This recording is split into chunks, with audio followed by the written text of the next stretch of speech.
नमस्कार साथियों, एक बार फिर से हाजिर हूँ मैं आपके सामने। भाइयों, राहुल गांधी ने बिहार के कुटुंबवा में सेना पर एक बयान दे दिया कि सेना में 10% लोगों का ही पूर्ण रूप से कंट्रोल है। देश के जितने भी जैसे जुडिशरी हो गए, ब्यूरोक्रेसी हो गए, आर्मी हो गए, इन सब पर 10% लोगों का कंट्रोल है। चलिए थोड़ी देर के लिए मैं आपकी बात मान लेता हूँ। 55-60 साल आपके पूर्वजों ने ही देश में शासन किया,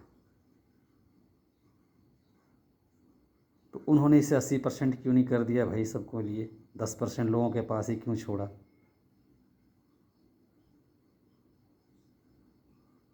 दरअसल बात ये नहीं है, बात ये है कि राहुल गांधी जी जब पैदा हुए, उन्होंने होश संभाला, उन्हें ये बताया गया कि भाई ये जो पूरा देश है ये तुम्हारे बाप दादा का है,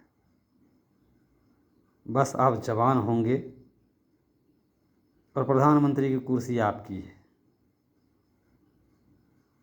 क्योंकि इस देश को आज़ाद कराने में नेहरू परिवार के अलावा किसी और का कोई योगदान नहीं। बस आप जवान हो जाइए, आपके पास कितने नॉलेज हैं, आप कितने लॉयल हैं इस देश के प्रति, इसे कोई लेना देना नहीं है। वो कुर्सी आपकी है और बस आपको सिर्फ जाकर बैठने की ज़रूरत है। लेकिन गलती से ऐसा हो गया कि जब तक इनकी बारी आई, देश में सत्ता किसी और पार्टी के पास चली गई। अब ये सत्ता पाने के लिए छटपटा रहे हैं। एक चुनाव नहीं मिला, दूसरे चुनाव में बौखलाहट और बढ़ी, तीसरी चुनाव में बौखलाहट और बढ़ी, और मेरे ख्याल से अगर 29 में भी ना आ पाए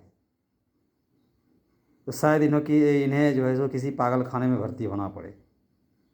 भारत में तो होंगे नहीं, क्योंकि यहाँ इनकी बेइज्जती हो जाएगी। ये विदेश ही जाएंगे एडमिट होने के लिए। ये विदेश जाते हैं, भारत की बेइज्जती करते हैं। वो अमेरिकन बंदर जिसने कह दिया कि हिंदुस्तान एक डेड इकॉनमी है, इन्होंने भी उनके सुर में सुर मिला दिया कि हिंदुस्तान एक डेड इकॉनमी है। पाकिस्तान ने कह दिया कि हमने भारत का राफेल गिरा दिया, इन्होंने भी कहा कि हाँ, भारत के कितने राफेल गिराए। ऐसे नेताओं के देश में क्या ज़रूरत हो? जिसे आप बोलते हैं वो दूसरे देश वाले आपके कोट कर लेते हैं कि देखो भारत में तो यही लोग बोल रहे हैं। जिन्हें इतनी तमीज़ नहीं, इतनी समझ नहीं, वो देश क्या चलाएंगे? नहीं, ऐसा नहीं है। इन्हें समझ नहीं है, इन्हें सारा समझ है। ये सत्ता पाने के लिए किसी की भी चाटुकारिता कर सकते हैं। इनके पूर्वजों के इतिहास में ये लिखा हुआ है। अगर ना मालूम हो तो गूगल करें, अखबार निकालें, उस ज़माने की जितने भी सारे चीज़, मैगज़ीन वगैरह जो भी उपलब्ध हैं, जो भी उपलब्ध संसाधन हैं, इनके पूर्वजों से लेकर इन तक अध्ययन करें तो समझ में आएगा कि क्या चरित्र है इस परिवार की।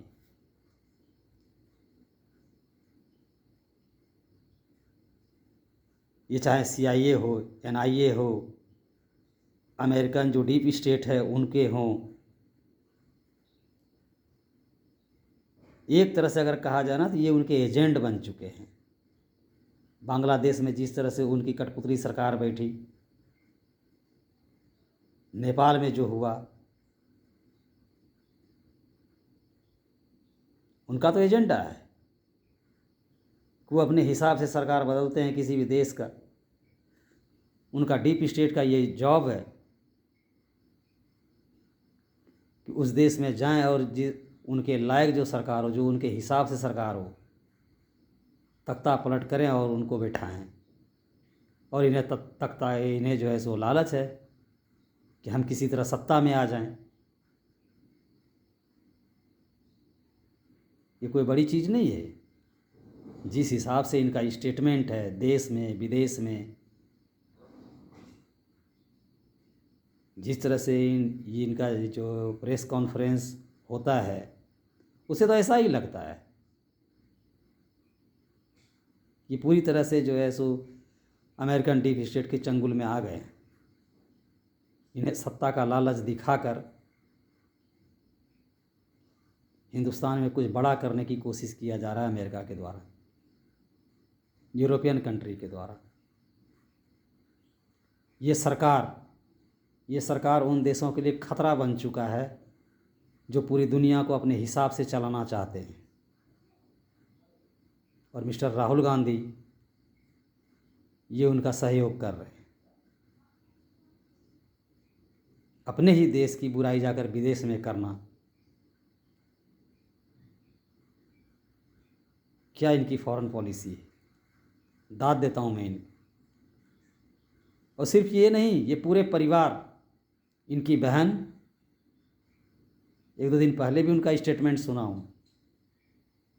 भाई मेरे, अंग्रेज़ जब आए थे ना, उस समय हिंदुस्तान कुछ और था। फूट डालो, राज करो, ये हिंदुस्तान के हर बच्चे को पता है। ये स्लोगन हिंदुस्तान के हर बच्चे को पता है।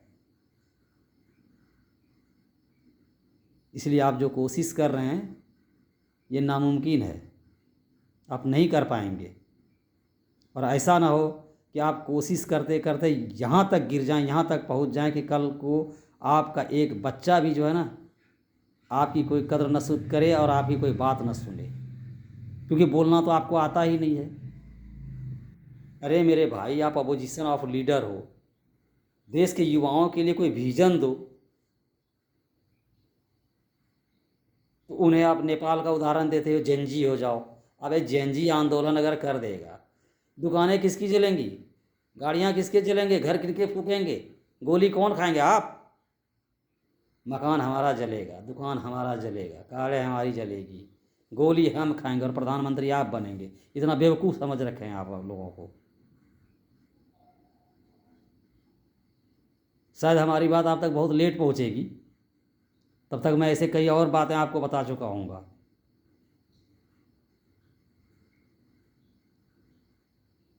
यार क्या तमाशा बना रखे हो यार। अपोजिशन ऑफ लीडर का कोई मर्यादा होता है, क्या बोलना है क्या नहीं बोलना है। जो मन में आए बक दिए। अब बोलोगे भी कहाँ से यार? हैं? हिंदुस्तान में कभी तुम पले नहीं, हिंदुस्तान में तुम कभी पढ़े नहीं, हिंदुस्तान के कल्चर तुम्हें नहीं पता, क्या बोलोगे?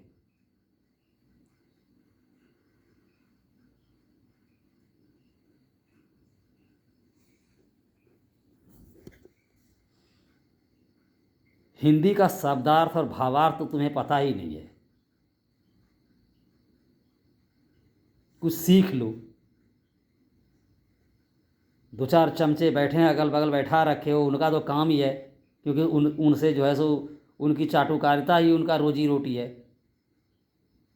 इतना दिमाग नहीं है तो तुम पीएम बनने का सपना देख रहे हो। ठीक है, रखो, अब दूसरे दिन बात करते हैं।